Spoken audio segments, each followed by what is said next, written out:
ہم کریں گے ہر مظلوم کی حمایت۔ السلام علیکم ناظرین، میں ہوں حورین فاطمہ اور آپ دیکھ رہے ہیں حمایتی نیوز HD چینل۔ نظر ڈالتے ہیں آج کی اہم خبر پر۔ کراچی سول اسپتال کی انتظامیہ کا کہنا ہے کہ شدید گرمی سے آج سول اسپتال میں 8 مریض انتقال کر گئے۔ اسپتال انتظامیہ کے مطابق آج گرمی سے متاثرہ 40 سے 45 مریض ایمرجنسی میں لائے گئے۔ انتقال کرنے والے مریضوں میں پانی کی شدید کمی ہو گئی تھی۔ سول اسپتال کی انتظامیہ کا کہنا تھا کہ انتقال کرنے والے مریض مرگی، شوگر، بلند فشار خون اور دیگر امراض میں مبتلا تھے۔ کراچی میں شدید گرمی کے باعث 4 افراد جاں بحق۔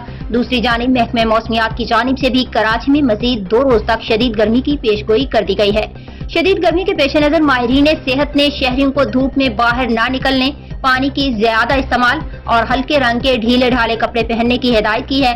واضح رہے کہ کراچی میں مسلسل دوسرے روز بھی چلچلاتی دھوپ اور دن میں سمندری ہوائیں بند رہنے کے باعث شہری شدید گرمی سے بے حال ہو گئے۔